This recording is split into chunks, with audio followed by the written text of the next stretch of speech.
Ok. Alors, moi, je vais vous poser la première question. Pour vous, Sophie.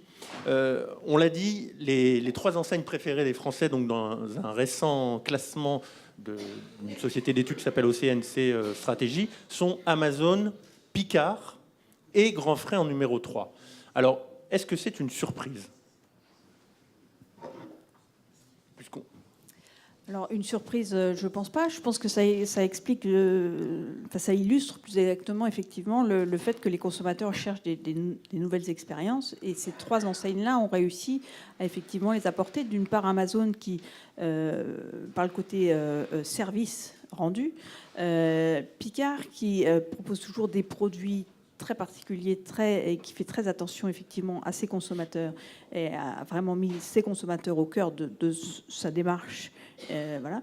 Et Grand Et Frais. pourtant, qui avait le handicap du surgelé. Le surgelé n'a pas forcément une image très positive quand même au départ. Je pense que Picard a justement réussi à redorer cette image-là et à se l'approprier pour lui-même, parce que finalement, il n'y a pas beaucoup d'autres enseignes qui ont cette image-là. C'est-à-dire que Picard, c'est quelque chose que je peux utiliser quand je reçois des gens.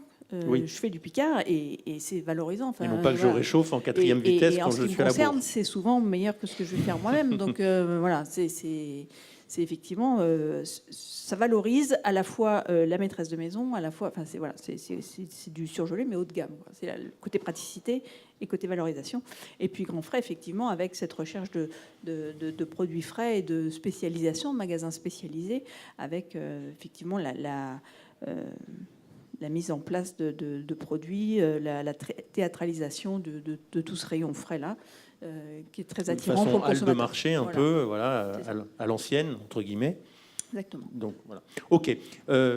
Stéphane Gouin, bonjour. Bonjour. Alors, je vous présente, puisque vous n'êtes pas intervenu tout à l'heure. Donc, vous êtes maître de conférence en marketing agroalimentaire chez AgroCampus Ouest.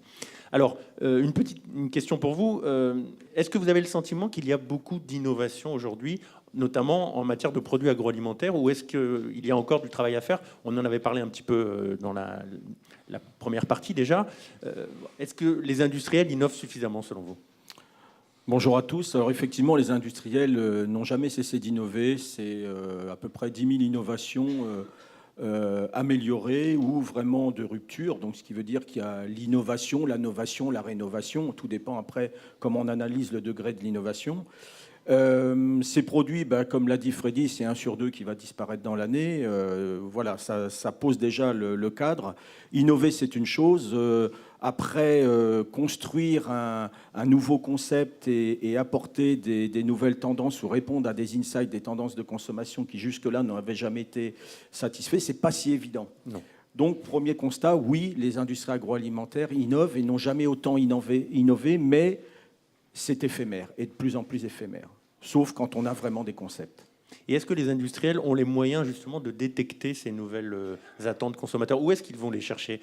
Où est-ce qu'on va chercher les idées? Alors sur des salons, comment?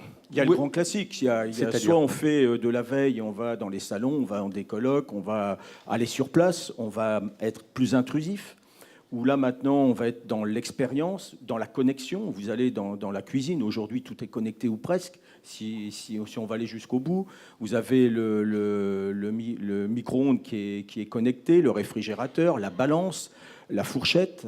Donc ça veut dire que de plus en plus d'informations nous arrivent, peuvent être ensuite analysées, voire complètement étudiées pour répondre à des besoins beaucoup plus précis. On est dans une réflexion qui, à la fois dans l'expérience et dans la connaissance, nous permet d'avoir des innovations plus pertinentes.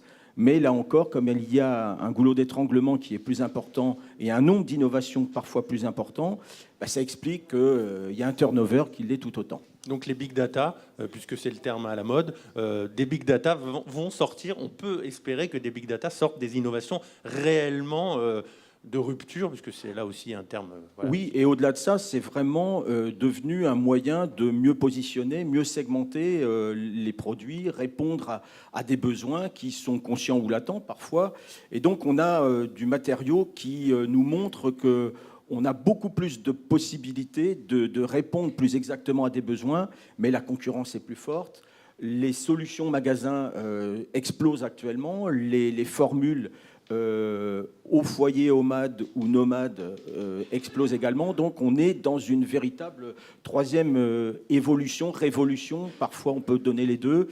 Et c'est ce qui fait tout l'intérêt de cette matière.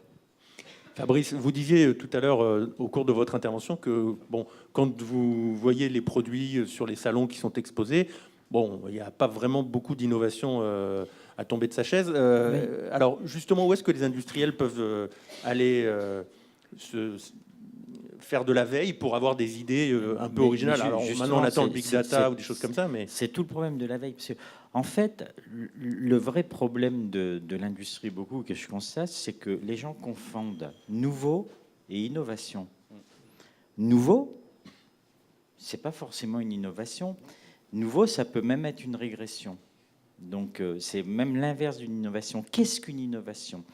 Une innovation, d'abord, c'est pas nous qui le décrétons, c'est l'utilisateur. Une innovation, c'est quelque chose qui apporte quelque chose de plus à l'utilisateur, qui va lui permettre d'abandonner un truc qu'il utilisait avant ou qu'il n'utilisait pas et de l'adopter. L'innovation, c'est l'acceptation de l'utilisateur. C'est pas parce que je déclare que j'ai fait un truc nouveau que c'est une innovation, parce qu'il y a dans les magasins, des fois, je vois plein d'innovations, notamment en packaging, qui n'apportent rien, qui compliquent même la vie des gens. Donc ça marche pas, c'est pas une innovation. Et dans le principe de veille, il faut faire attention. Qu'est-ce que la veille? Est-ce que la veille, c'est d'aller voir, parce que moi j'en fais tous les mois, puisque j'écris tous les mois depuis 15 ans, une rubrique de veille, emballage dans Emballage Magazine. Est-ce que c'est d'aller voir dans les pays voisins ce qui se fait de nouveau, et puis de le pomper et de le ramener chez nous en se disant, bah, puisque ça marche chez eux, ça va marcher? Ou est-ce que la veille, c'est de réellement regarder, observer les gens, la vie des gens, etc., pour leur apporter ce truc en plus qui va faire qu'ils vont accepter? Et c'est toute l'ambiguïté. Quand vous allez au salon de l'emballage et au Cial, il y a quelques innovations, et d'ailleurs les vraies innovations, on a des fois même du mal à les détecter tout de suite, parce qu'elles sont bonnes, parce elles te décoiffent, et puis tu comprends pas toujours. Alors que il y a des choses où je te mets nouveau sur un bouchon, machin. Bon, bah, oui, il est nouveau, mais bon, est-ce qu'il est mieux que celui qu'il y avait avant par rapport au prix, par rapport on parlait du prix, hein, parce que l'innovation, elle est souvent accompagnée d'un prix. Et là, le consommateur, il est quand même pas idiot. Il y a un moment, il prend. Il y a la réalité des urnes. C'est-à-dire, il prend le machin, il dit non, attends, non, ok, bon, okay, il y a marqué nouveau, mais 20 centimes de plus, non, ça marche pas. Ou alors, il le fait une fois. Et il se dit, bah, tiens, bah, je me suis bien fait avoir, je ne le referai pas 2 fois. Donc, c'est la problématique de l'innovation, pour moi, elle est là. Et c'est que le mot, il est complètement galvaudé, et qu'on fait confondre aux gens nouveau, c'est-à-dire un produit que je n'avais pas dans mon portefeuille avant, ou un truc qui est nouveau pour moi, avec vraiment l'innovation. Et l'innovation, ce n'est pas à moi de dire que c'est une innovation. Moi, j'ai toujours dit que l'innovation, c'était l'acceptation du consommateur d'un truc qu'il n'avait pas avant. Voilà. Oui. Donc, quand on rajoute un nouveau parfum à un produit existant, ça peut pas une innovation. Ça peut même être un service, rajouter un service qui sert à rien et qui est présenté comme une innovation. Et c'est pour ça qu'au bout de 6 mois, il se barre. C'est pas une innovation, c'est du concours Lépine. C'est tout. On peut faire du concours Lépine, hein. Il y a plein de trucs géniaux au concours Lépine.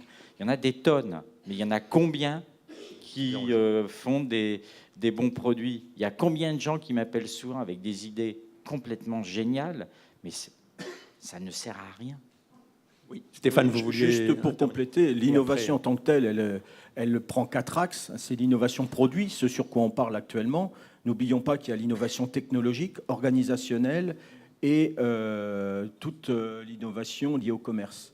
Donc quand après on additionne tout cela, effectivement, ça doit modifier. Ça va apporter un plus, une modification, mais positive, soit pour l'industriel, soit pour le consommateur, soit pour le commerçant. Mais dans tous les cas, ça fait évoluer le comportement, mais dans un côté positif. Oui, apparemment Fabrice est d'accord.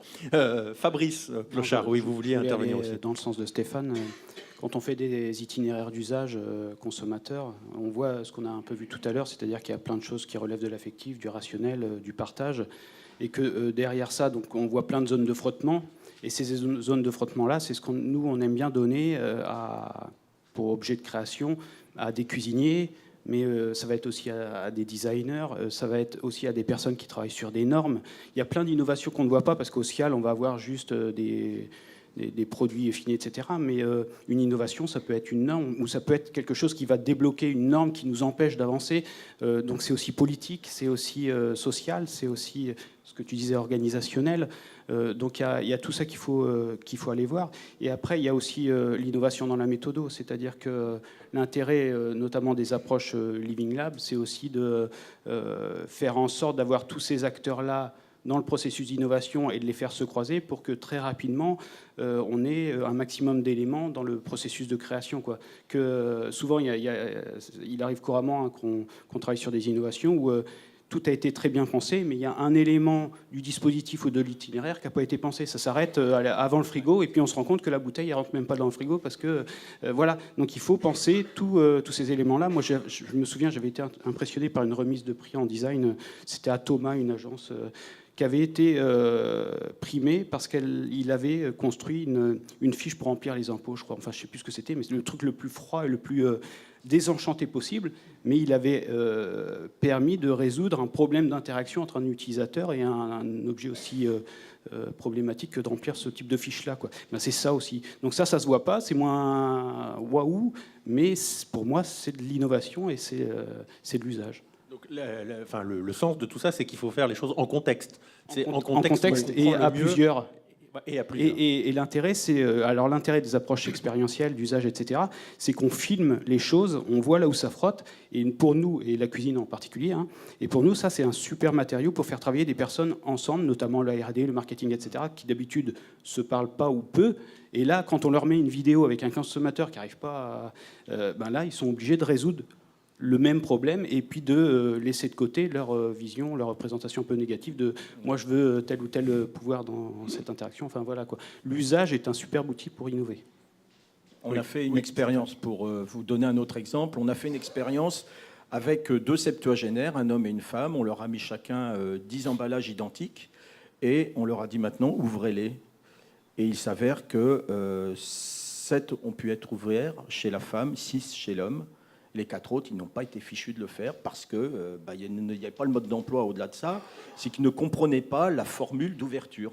Soit parce qu'ils étaient atteints un peu d'ostéoporose, soit parce que la logique expérientielle n'avait pas été démontrée. Les crash tests, après, sont des moyens tout de suite de dire si oui ou non le produit rentre dans un concept d'utilisation. Et là, on s'aperçoit que les meilleurs produits vont à choper parce que, justement, dans l'expérience, on montre les difficultés de l'usage. Je ne sais pas si pour ceux qui étaient l'année dernière, j'avais montré un truc vraiment qui est dans le sens.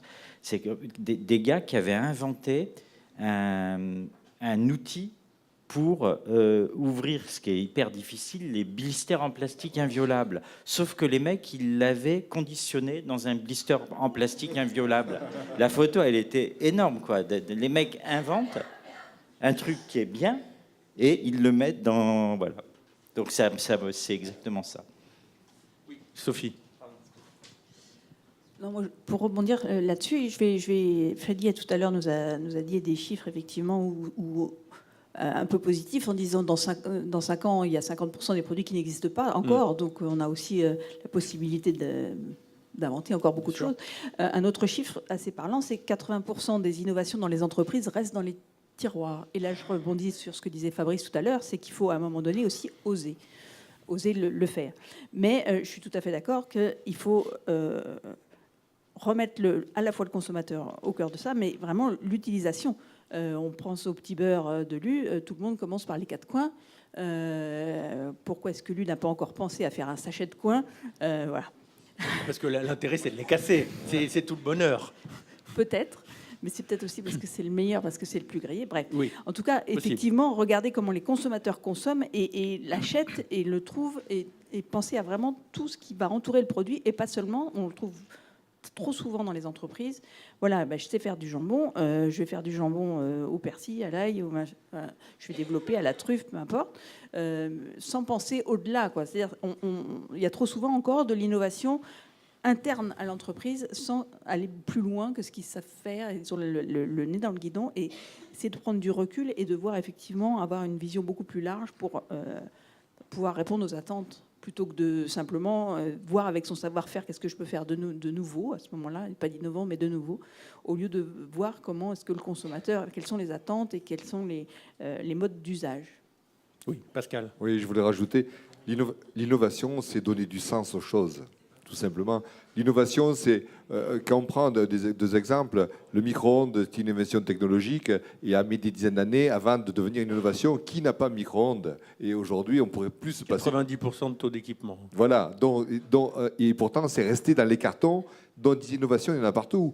J'étais au CES à Las Vegas, qui est le plus grand salon mondial des technos, en janvier. Il y avait des objets connectés. Les objets connectés, il y en a partout. Mais il y avait une poire de douche, un objet connecté.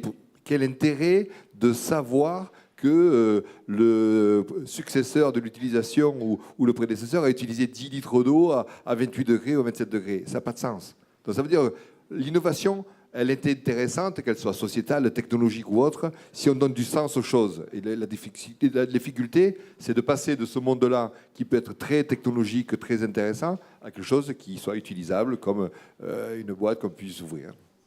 Oui. Ouais, juste pour illustrer aussi le côté un peu complexe de l'innovation, on a travaillé, nous, sur les enfants. On aime bien avoir des éléments sur les enfants. Et on a fait... un peu plus fort, pardon. Ouais, on a fait régulièrement sur Living Lab, on a des ateliers de cuisine pour les enfants, et on en a profité pour observer, avec l'autorisation des parents, on a filmé, et on s'est rendu compte que sur ces ateliers-là, les enfants, on leur donne des outils de grands, et ils ne savent pas du tout comment les utiliser, donc ils vont prendre un fouet, ils vont le prendre comme ça, donc il y a plein d'endroits comme ça qu'on a décryptés et qu'on a observés. Et du coup, on a fait intervenir une designer sur tous ces endroits un peu tensiogènes. Et elle a développé des ustensiles avec une affordance, c'est-à-dire que la forme de l'ustensile permet de comprendre, avec une petite tête d'enfant, comment il faut le prendre et comment il faut l'utiliser. Donc c'était super intéressant. Puis elle s'est dit, tiens, c'est marrant, il faut creuser. Donc elle a développé, on a continué à observer, puis on s'est rendu compte qu'ils ne lisaient pas du tout les consignes qu'on leur donnait, les papiers, etc.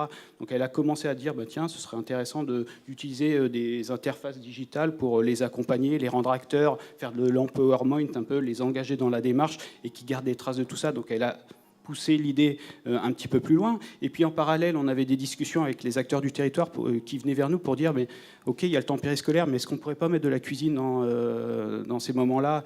Et du coup, ça nous a fait réfléchir sur ce serait quoi un atelier de cuisine adapté aux enfants. Et ça a recréé une dynamique d'innovation. Et à côté de ça, il y a des personnes qui travaillent en pédagogie culinaire sur le centre qui a dit, mais oui, mais en plus, ce qui est intéressant, c'est de l'intégrer dans les écoles, parce qu'on peut apprendre les maths, on peut apprendre la physique et la géographie avec la cuisine. Donc on a poussé. L'innovation, c'est ça, quoi. C'est une fois qu'on a observé et qu'on déplie un peu tout ça, on tire les ficelles et on se rend compte qu'elle a énormément de dimensions et qu'on peut associer plein d'acteurs autour de cette même problématique. Donc de l'ustensile, finalement, on arrive à la création d'expériences pédagogiques dans les écoles ou dans des festivals ou des trucs comme ça, quoi.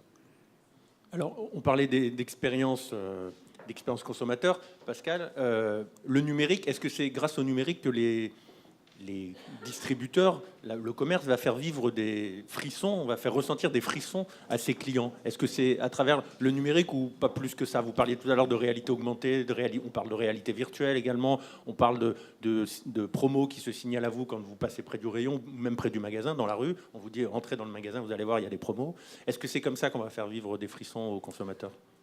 On a un outil, l'avantage d'aujourd'hui, comme nous sommes numérisés, nous sommes tous interfacés à cette société, nous pouvons être interpellés et nous pouvons être acteurs. Je ne sais pas, on va prendre, j'adore le vin. Voilà, j'adore le vin. Il y a une application qui s'appelle Wine Advisor. Donc, chaque fois que je vais dans un restaurant, je vais photographier l'étiquette. L'étiquette me remonte. À un moment donné, j'ai véritablement le pédigré total de l'information et qui va me permettre effectivement d'augmenter ma culture et d'avoir une mémorisation de ce que j'ai partagé, et j'aurai ensuite envie de partager, de donner côté viral des choses à le club de vin, à mes amis. Donc ce qui veut dire que je vais être un consommateur et je vais dire ce vin, je l'ai apprécié, je vais le distribuer. Mais ce qui va être intéressant, c'est qu'on crée un écosystème. Ça veut dire que sur Wine Advisor, j'ai mis ma cape de vin à l'intérieur, et chaque fois qu'il me manque quelques bouteilles, eh bien, je peux faire ma commande directement, et je vais avoir un cycle, un process d'achat qui est complètement différent. J'adore aller chez mon caviste, parce qu'il faut le goûter, le vin, à un moment donné, pour l'acheter. Mais à un moment donné, il y a un acte d'achat. Si je connais effectivement le produit, mais je vais être un acteur, et je vais pouvoir faire profiter à la planète, parce qu'aujourd'hui, il y a je ne sais pas combien il y a de gens connectés sur la base, à cette information. Donc, oui, aujourd'hui, c'est un acteur complémentaire. Avant, on avait des flyers papier. Aujourd'hui, quel intérêt d'avoir un flyer papier? Il est mort. Du moment que vous avez imprimé le document, il est mort-né. L'avantage du numérique, c'est que vous avez une information, et c'est ce qui va faire la qualité. Là aussi, il ne faut pas poser l'information et la laisser. Elle doit vivre en permanence. Elle doit être animée, activée, et c'est ce qui va faire la qualité de la relation entre l'émetteur et le récepteur de cette information, parce que ça peut être à double sens. Aujourd'hui, le commerce, il y a du B2B, du B2C, mais il y a du C2C aussi, du consommateur à consommateur, parce qu'aujourd'hui, on enlève avec le Bon Coin l'interface parce qu'on a envie d'acheter un produit. Donc, l'acte de commerce aujourd'hui, c'est simplifié énormément à travers l'outil digital, transformation digitale, qui va faire que, effectivement, ce mode de fonctionnement, il ne va pas empêcher le fait d'avoir la proximité, parce que les pure players qu'on connaît ont besoin d'avoir cette proximité, mais ça va être un élément supplémentaire. Et ceux qui feront la différence, c'est ceux qui auront la capacité d'intégrer ces technologies. Par exemple, je vais prendre un exemple récent. J'ai Lucien Georgelin, que vous connaissez. L'autre fois, je suis en train de faire... Il était intervenu déjà ici l'année dernière. Voilà, et Lucien, l'autre fois, on est en train de réfléchir sur sa base d'Internet, etc. Mais j'ai dit, mais il faut que tu mettes de la réalité augmentée. Moi, je veux voir comment tu fais ta confiture dans ta bassine de cuivre, que tu racontes une histoire. Et si je filme le pot, je veux voir un Lucien Georgelin arriver sur le pot et être un acteur interactif. S'il est innovant dans cette forme de communication, mais il va se démarquer par rapport à la concurrence. Alors, juste peut-être, avant de voir s'il y a d'autres questions dans la salle, je vais vous poser une question à tous. Si vous deviez me citer un concept, un produit, un service qui vous a particulièrement bluffé au cours des 12 mois de l'année écoulée, lequel me citeriez-vous ? Produit, service, concept, magasin. Je prends. Pour moi, la réalité. Pas le pommeau de douche, j'ai cru comprendre connecté. Ouais, non. La réalité augmentée est pour moi un événement qui va bouleverser effectivement la façon de vivre et de s'adapter dans l'univers du commerce. Et ça fait vivre vraiment une nouvelle expérience aux consommateurs. Totalement, parce qu'on va l'intégrer. Aujourd'hui, on ne l'a pas, mais dans les lunettes, etc., on va avoir l'outil qui va nous permettre de transporter, comme on va avoir les hologrammes qui vont arriver. Oui. Les hologrammes, aujourd'hui, j'en ai vu des bêta-tests, vous avez véritablement un hologramme en totalité, donc vous voyez un individu, vous voyez un objet dans un environnement qui n'existe pas. Donc, on va faire vivre en parallèle la réalité et cette réalité augmentée. Ok, Stéphane. Moi, je vais prendre trois réponses. Allez-y. La première réponse, c'est le cyberconsommateur tout connecté. Ça va de la montre en passant par tous les objets de cuisine, la voiture et autres. Et là, effectivement, je pense que c'est un cyberconsommateur. La deuxième chose, plus simple, plus réaliste, c'est la cosmétisation de l'alimentation. Et je serais tenté de dire, quand la salle de bain s'invite en cuisine, ça interpelle. Un roll-on de chocolat façon déodorant, une bouteille de parfum façon huile d'olive, j'en passe les meilleurs. Donc, ce qui veut dire qu'il y a une sublimation de l'emballage, vraiment la volonté de développer de l'affect, le côté onirique, le rêve, et de premiumiser, de mettre vraiment en très haute gamme des produits qui méritent de l'être pour certains, d'autres un peu moins. Mais on est dans ce décloisonnement de la maison, décloisonnement des univers, et là, tout est permis. Voilà, mes trois. Ok, super, très bien. Fabrice ? Ouais, moi je vais être un peu hors sujet, mais c'est à la fois une innovation quotidienne. Moi, je suis toujours épaté quand sur la je vois... dinde. Voilà. Non, c'est d'être à plusieurs à table. Malgré toutes les contraintes qu'on a dans la vie quotidienne, qu'on arrive à maintenir malgré tout, ces moments de partage à table. Et c'est plus quelque chose qui m'a épaté, mais dans le mauvais sens. Pareil, on fait des enquêtes chez les seniors, dans les EHPAD, etc. Et c'est hyper, parfois, choquant de voir comment des personnes sont seules, ne mangent pas, on leur donne des trucs complètement inadaptés. Et là, pour le coup, tout ce travail d'innovation, et là on peut le voir dans les salons de l'autonomie, c'est des salons un peu décalés, mais tout ce travail sous contrainte d'innovateurs qui vont apporter des solutions en cuisine sur des textures adaptées, sur de l'ergonomie d'ustensiles, sur des dispositifs numériques qui aident ou qui accompagnent la personne qui a des problèmes à vraiment vivre, là pour le coup, une expérience de consommation et pas la subir, ou même des logiques de management où on essaie d'équilibrer un peu les relations entre le personnel de soins et le personnel de restauration pour pas qu'au restaurant, on soit encore un patient. Voilà, tout ça, c'est ce qui va créer la cohésion, la magie qui va faire que l'usager va être vraiment un convive et va apprécier ce moment de... ça, pour moi, c'est de la magie de l'innovation ordinaire, mais tellement extraordinaire à la fois. Et faire vivre une expérience, au moins dans la vie quotidienne, comme vous disiez. Ok. Fabrice. Moi, j'ai dit tout à l'heure, mon grand frère, il y a eu ma vie avant et ma vie après. Non, un truc qui... Non, c'est vrai que c'est une enseigne remarquable.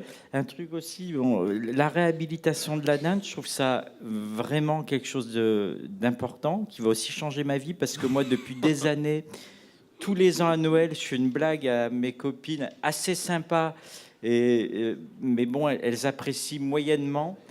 Oui, je crois. Tu connais le truc, mais vous avez entendu à la radio quand même. Hein, faut faire. Il paraît que c'est arrivé aujourd'hui aussi pour Thanksgiving. Donc je dis à toutes les dames dans la salle de faire extrêmement attention en partant du colloque tout à l'heure et surtout en traversant la rue, parce que sur France Info, ils ont annoncé qu'il y avait une énorme pénurie de dinde cette année. Donc faites attention.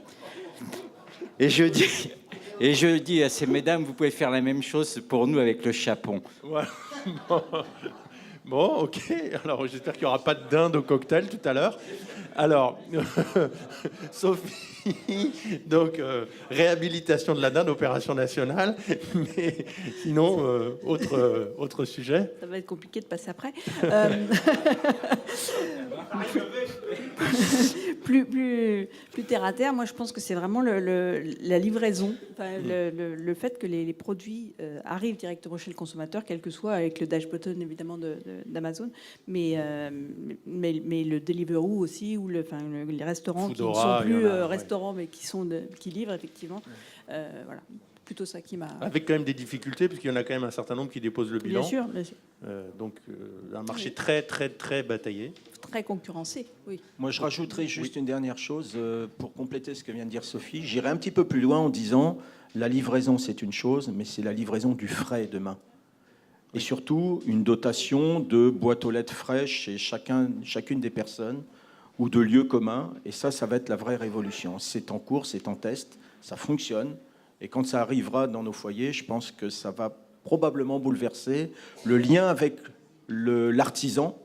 Vous avez des bouchers qui sont déjà dans cette réflexion, mais ça se fera aussi à des distances beaucoup plus importantes. Donc c'est peut-être ça aussi une des grandes solutions d'avenir. On aura l'occasion d'en parler cet après-midi, parce que Franprix sera là, et Franprix a aussi une solution de livraison à domicile, de solution repas. Y a-t-il une ou deux questions pour nos intervenants, avant de passer au cocktail, à la pause? Oui, il y a plus d'une question même. Alors, oui, madame. Donc, je suis Clara Bailly de Franprix. J'ai écouté avec beaucoup d'attention les sujets innovation. Et c'est pas forcément une question, j'avais une remarque, notamment par rapport à ce que M. Pelletier a dit sur l'innovation, qu'est-ce qui apporte aux clients, etc.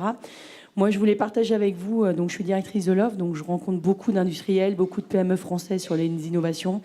Et je voulais partager avec vous, en effet, quelques moments de solitude que j'ai eus quand quelques PME sont venus me voir en me disant « Madame Bailly, j'ai une innovation géniale à vous proposer ». Et je me suis dit, une innovation technologique, on a travaillé pendant des mois dessus. Et là, à ce moment-là, l'innovation sort et je me dis, mon Dieu, comment je vais lui expliquer que je ne vois pas cette innovation dans mes magasins. Donc ça, c'était la première remarque que je voulais vous faire. On peut en faire un bouquin. Moi, je me souviens d'un client un jour qui faisait des biscuits et qui m'amène son innovation. Et je goûte. Et là, c'était pas un moment de solitude, c'était l'étouffement. Et je lui dis, je pense qu'il faut montrer ça à des consommateurs et qu'il faut faire un test. Et alors, on fait le gars j'étais plus jeune, donc j'osais moins dire. Et le gars, on fait le test consommateur. Au bout de 2 minutes, il se retourne vers moi, il me dit merci. Oui, Ouais. vous aviez des compléments? Oui. Olivier, ouais, juste pour prolonger, dans la même logique, par expérience, ce qui fonctionne bien, on l'a testé plusieurs fois, c'est de justement dans des logiques de co-création, de mettre sur des jeux de 1 jour, 2 jours, voire plus long si c'est possible, le distributeur avec son fournisseur dans une étape où ils créent ensemble, ils discutent ensemble, voire ils mettent ensemble en test. L'année dernière, on avait eu un très très bel exemple avec Toupergel aussi, qui avait un schéma un peu aussi de croisement. Et c'est vrai, c'est des belles histoires et généralement, en plus, ça crée du storytelling, ça crée un lien de fidélité réciproque qui est intéressant, quoi. Justement, merci pour cette transition, parce que ce que j'allais dire, c'est qu'aujourd'hui, finalement, je pense que nous, distributeurs, nous avons aussi un rôle à jouer dans le développement de ces innovations. Alors nous, on est dans le convenience urbain, donc on a affaire à des industriels qui ont envie d'investir sur ce circuit en étant en même temps assez indécis sur comment le faire et comment bien le faire. Et en vrai, aujourd'hui, on discute beaucoup d'innovation avec les PME et beaucoup d'innovations qui sortent sont à notre initiative. Et je pense qu'on a un vrai rôle à jouer là-dessus, au-delà juste de recevoir des propositions et de les valider ou pas. Et l'autre souci que vous avez, si je peux me permettre, c'est très souvent les entreprises ont de bonnes innovations, mais ils se trouvent recalés parce que celles-ci n'entrent pas dans une catégorie. Et là, c'est un problème de vrai positionnement. Et c'est au secours, cherche distributeur désespérément, et c'est mort. Un produit ne doit pas seulement répondre à un besoin, il doit trouver sa place dans le commerce. Et sachant qu'on a des catégories, des unités de besoin, ça complexifie la donne. Oui, Et madame, vous êtes une bonne ambassadrice du Made, parce que c'est ce que nous avons voulu faire. Cette collaboration vraiment entre ce partenariat et cette co-création entre les réseaux de distribution, quels qu'ils soient, et les industriels, parce que ça ne fonctionnera dans les deux sens, hein, que c'est gagnant-gagnant, que comme ça. Alors, je crois qu'il y avait d'autres questions. Oui. C'est pas tout à fait une question. Je pense qu'aujourd'hui, le monde a changé et les jeunes ont changé aussi, et la génération qui arrive va encore changer, comme tu le disais très justement, Pascal. Moi, je me souviens, en 70, il y avait un peintre qui s'appelait Le Tellier, qui était un peintre animalier et qui, ayant constaté que les gens ne savaient pas forcément d'où venait le lait, a peint une vache superbe et il a écrit en dessous « Est-ce que vous faites du lait avec de l'herbe, vous ?» Souvenez-vous, dans les années 88-89, vous avez eu les agriculteurs qui ont fait des Champs-Élysées une ferme géante. Et là, les enfants qui ont aujourd'hui bientôt 30 ans disaient « Ah, mais le lait, ça vient des vaches !» Mais nous, on croyait que c'était directement en brique. Or, aujourd'hui, dans l'information, j'ai des petits-enfants entre 8 et 6 ans, je peux vous dire qu'elles savent parfaitement ce que c'est une vache, elles savent parfaitement comment se fait le lait. Donc, il y a vraiment une information qui va de plus en plus loin aujourd'hui. Et je pense que les innovations, quelles qu'elles soient, elles passeront par ce circuit d'information. Donc, Pascal, je te tends un peu la perche, mais je pense que c'est important. Oui, je vais rebondir sur une phrase simple. Michel Serres, que j'adore, et quand il donne un cours à Stanford, il y a 30 ans, tous les étudiants se battaient pour effectivement assister au cours de Michel Serres. Et aujourd'hui, il dit « Je suis là uniquement pour les augmenter ». Ça veut dire qu'ils connaissent parfaitement le cours de A à Z de Michel Serres lorsqu'ils vont à Stanford. Et là, lui, n'est là que pour amener le complément d'information. Et tu as totalement raison. Aujourd'hui, la capacité qu'ont les gamins, aujourd'hui, c'est bien simple. La partie préhension, vous donnez une tablette ou un smartphone, c'est le premier élément qu'un gamin sait utiliser. Il sait faire glisser, copier, coller, il ne sait pas écrire, il ne sait pas parler, il ne sait pas lire. Peu importe, il sait utiliser l'outil. Ça veut dire que cette capacité de mémorisation fait qu'aujourd'hui, ils captent, effectivement, ils sont imbibés de cette information. Et on est là pour animer effectivement cette culture, cet apprentissage. Et comme dit justement Michel Serres, on est là pour les augmenter. Oui, y a-t-il d'autres questions? Oui, donc moi je voulais savoir un petit peu l'opinion, puisque vous êtes de domaines différents. Je voulais savoir jusqu'à quel point vous pensiez que le poids de la culture et de la tradition pouvait être un frein à l'innovation, surtout en ce qui concerne le conditionnement. Je vais vous préciser un petit peu pourquoi je pose cette question. Dans le monde russe, grand buveur de vodka, les bouteilles de vodka, c'était simplement une pastille qu'on enlevait. Et quelqu'un a voulu mettre un pas de vis en disant ça sera plus pratique, ça va se refermer.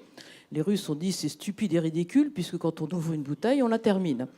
Et donc, bon, mais petit à petit, ça a fini par s'imposer parce que voilà, maintenant, toutes les bouteilles de vodka en Russie ont ce fameux pas de vis complètement inutile, mais adopté quand même par la population. Et à l'époque, ça m'avait fait penser au vin. Vous avez parlé, oui, tout le monde est amateur de vin. Et en fin de compte, on se rend compte que le bouchon, c'est pas du tout pratique.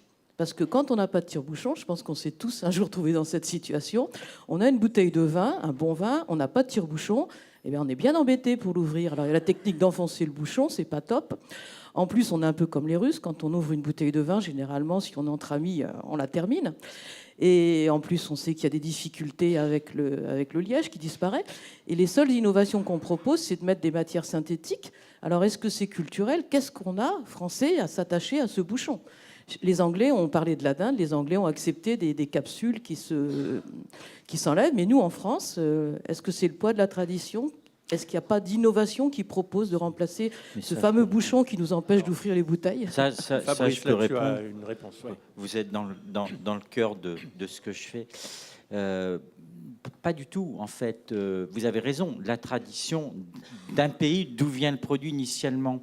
Donc le vin, nous en France, on pense qu'on est champion du monde. Hein. Je vais me faire peut-être, s'il y a des Bordelais, me faire balancer des pierres. Les femmes déjà me détestent. Après, les hommes vont me détester. Mais en fait, il y a bien longtemps que c'est pas les champions du monde. Les champions du monde du vin, c'est les Anglo-Saxons. Alors, je peux vous dire que le vin en Afrique du Sud et le vin aux États-Unis avec un bouchon visable, ça pose problème à personne. Personne du tout. Et je vous rappelle aussi que le leader mondial de la vodka, il s'appelle Absolut Vodka, et il est conditionné dans une bouteille qui ressemble absolument pas à une bouteille de vodka. Si, pour mon fils, c'est naturel que ça soit comme ça. Pour moi, mon époque, elle n'était pas comme ça. Donc la culte, effectivement, et surtout, de toute façon, les latins, les pays latins, on pense qu'un produit, il est bon parce qu'il puise ses racines dans deux endroits. La tradition, parce qu'on est dans un pays où la tradition se passe soit de père en fils, soit les corporations, et puis le terroir. Il faut forcément que ça vienne de la terre. J'ai entendu tout à l'heure même dire le chef, ah ouais, mais en fait, les tomates, ça doit forcément pousser dans la terre. C'est pas vrai. C'est comme si je vous disais aujourd'hui que le disque, ça devait être, la musique, ça devrait être obligatoirement sur du vinyle ou un CD. Il y a bien longtemps qu'elle est dématérialisée. Aujourd'hui, on est vraiment dans une autre époque. Et voilà, si les gens, effectivement, les gens qui ne l'ont pas vu, ils n'existent plus. Les gens qui faisaient du papier photo, qui n'ont pas compris qu'on allait faire avec. Qui fait du papier photo aujourd'hui? Epson. Kodak, ils sont un peu Polaroid revient à la mode, là, ça cartonne. Par Impossible Project, mais n'oublie pas qu'on peut faire plein de Polaroid sans faire de Polaroid avec nos smartphones. Hein. Tu prends l'application je me souviens plus comment elle s'appelle, je l'ai, Ipstamatic, et tu fais des super Polaroid. Oui, Stéphane. Je voudrais juste compléter par rapport à votre exemple. Il faut pas tout mélanger. Je pense qu'on a les us et coutumes. Il ne faut pas oublier que le vin que l'on produisait avait pour vocation d'être pour certains des vins de garde, donc des vins qui se prolongent dans le temps, et le liège est le meilleur lien entre le contenant et le contenu et sa conservation. Ça ne détériore pas le vin. Donc aujourd'hui, on prend du vin dans un nouveau mode de consommation. C'est un vin qu'on ne garde pas pour beaucoup parce qu'on n'a pas de cave, parce qu'on n'a pas nécessairement les moyens d'acheter des vins à 30, 40, 50 et plus, même beaucoup plus. Donc c'est un vin qui est, encore une fois, situation-fonction, d'usage quasiment immédiat. Et là, le bouchon à vis a tout son sens. Le bouchon synthétique n'en a plus, si ce n'est que de garder une pseudo-idée de nos us et coutumes. Et pour la vodka, Absolut, vous l'avez cité, c'est le groupe Pernod Ricard qui détient maintenant cette... Voilà. Bien sûr. Bien sûr. Mais souvenez-vous... Oui, exactement. Souvenez-vous, c'est le même principe. Pour les Français, le vin chilien, c'est pas du vin. Alors que je peux vous dire, Il est très bon. Il est délicieux, absolument, c'est vrai. Alors, juste un constat pour Sébastien et Julie, les organisateurs de MED. En fait, moi j'ai une suggestion, c'est que le prochain MED, il faudrait commencer par donner la parole à ceux qui participent et que les pseudo-intervenants répondent ensuite. Ça serait le vrai MED. Premier constat. C'est un peu ce qu'on a fait là. Premier constat. Deuxième élément, je veux rebondir sur les quelques questions et puis les réponses qui ont été faites. Alors, je suis partagé. Je veux même envie de dire, je suis divisé. Parce que j'adhère à tout ce qui est exprimé, notamment à ta réponse, Fabrice, si ce n'est que je me dis, en fait, si on le raisonne sur l'usage, on a fondamentalement raison et ton analyse est juste. Mais en matière alimentaire, il se passe un autre sujet, c'est les représentations. Et sur le bouchon en liège pour le vin, il y a certes l'usage, mais on va toucher un autre domaine sensible, le fantasme, l'imaginaire, les représentations, tout ce qui cultive aussi la pensée magique. Et en matière alimentaire, c'est pas neutre. Donc c'est aussi un levier à cultiver, tout autant que les usages. Et ils cohabitent très bien aujourd'hui. Alors, je vous propose de prendre une dernière question et puis peut-être de marquer une pause et de reprendre des forces pour l'après-midi, parce qu'il y a encore 2 tables rondes qui nous attendent avec beaucoup de choses encore à dire. Oui, monsieur. Oui, parce que vous avez été bridé tout à l'heure, je suis désolé. Merci. Non, c'est juste une information, parce que tout à l'heure, ça vous concerne. Vous avez parlé de dépôt de bilan. Et c'est une expression qui est tout à fait injuste. Bon. On parle véritablement de déclaration de cessation des paiements, et ça veut dire que ça engage l'entrepreneur ou l'entreprise, ça l'engage dans sa responsabilité, puisqu'on doit le faire à un certain moment. Mais ça, c'est juste... Mais c'est tout à fait exact. Une anecdote. Voilà. J'ai été un peu rapide, c'est une cessation de paiement, absolument. Mais là, c'est le professionnel qui parle, excusez. Non, mais vous avez raison, très bien. Merci pour cette rectification. Voilà, bon, bah écoutez, il me reste à remercier nos intervenants. On peut les applaudir.